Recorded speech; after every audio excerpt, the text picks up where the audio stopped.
an informational interview is a brief meeting, usually with another professional, so it could be 20 to 30 minutes long, maybe a little longer. And it's basically a way to get to know this professional a little bit better, to start perhaps cultivating a relationship, but also to get to know about the company, the field, to ask any other questions that you have that maybe you're using, that you would like to know the answer to because you're weighing a decision, you're trying to make a decision about a different career path. So it's deemed one of the best ways to network because it's the development of a relationship. You approach people with, hey, I'm job searching, do you have any jobs? A lot of times people immediately shut down. But if you say to somebody, hey, I came across your profile, it looks like you have a really interesting career history. I also went to the Graduate Center at CUNY, and I'm really interested in your organization and career path. Would you happen to have a short amount of time to talk with me?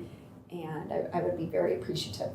And that could be a way through your conversation that you may stay on the topic of just collecting information, asking questions about the field and how someone like you with your background might get into the field. But in the end, they are now a connection, or they could, if you feel like the conversation went fairly well, you could ask them, maybe reach out to connect with them on LinkedIn or some other way. And then you have the ability, maybe you apply for a job at that organization, or many years down the road you want to get back in touch. You can reach out to that person, and you could say, if the meeting was more recent, you could say something like, thank you again, you were so helpful when we met, really helped confirm or reiterate my interest in this field and your company. I went ahead and applied for the XYZ position. I thought it fit my background.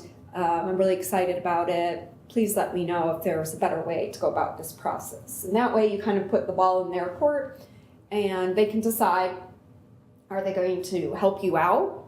There's probably not a whole lot they can do since they've never worked with you, but they might be willing, they might say, oh, great, I'll let the hiring manager know to look out for your application.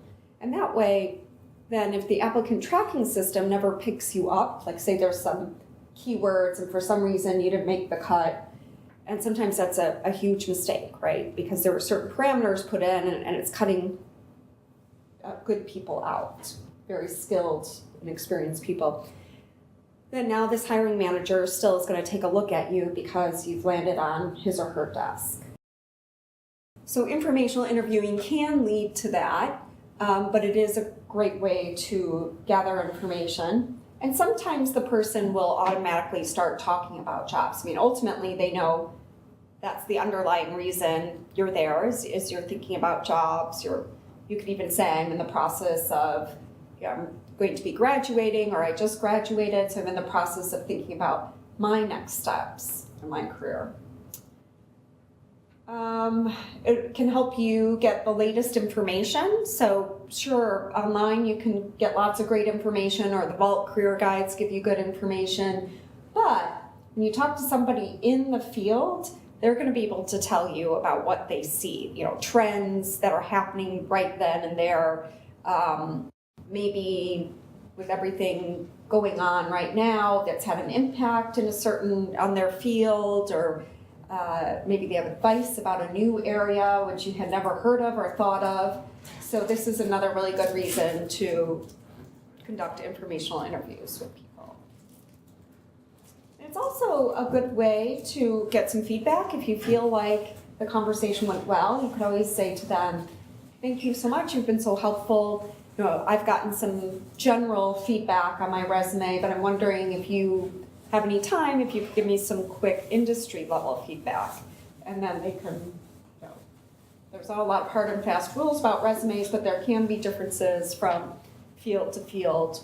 Or you could also ask if there's any other people they'd recommend that you speak with, and that's a great way to keep the ball rolling. Some people set a goal of doing, reaching out to 3 people per week to set up informational interviews. And it's a good idea to keep in mind that not everyone is going to be super helpful, right? So some people say you need to talk to 5 people before someone actually, is able to help with something. They may all be nice. I'm not saying they're going to be jerks, but it may be they may not have anything, they may not know of anything open at that point in time, but maybe they're going to keep you in mind.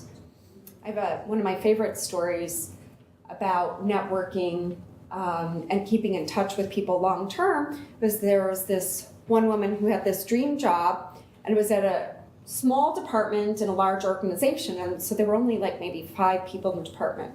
So the chances that an opening was going to come up were very slim. But she happened to meet the head of the department at a conference the woman was speaking, and so she went to that session, and she went up to her afterwards and told her, how great her presentation was, and they had a nice chat. And then they connected on LinkedIn, and she tried to keep in touch with this woman. Like maybe every 6 months she would send her an article, or how maybe somebody's birthday comes up on, wish so-and-so a happy birthday, or it's so-and-so's 5-year anniversary at their company. So she would send congratulations, other things. She would never hear back from her. And throughout a 2-year period, she was thinking, okay, well, this is just kind of a lost cause. But then finally this woman reached out to her and said, we have a job opening in our department. Would you like to apply? And then long story short, she's been in that job now for a few years. So I think it's a nice demonstration of how long-term we're building on these relationships. It may not even be that we're really maintaining them that much, but they exist and people don't forget. And one good way to start is with the informational interview.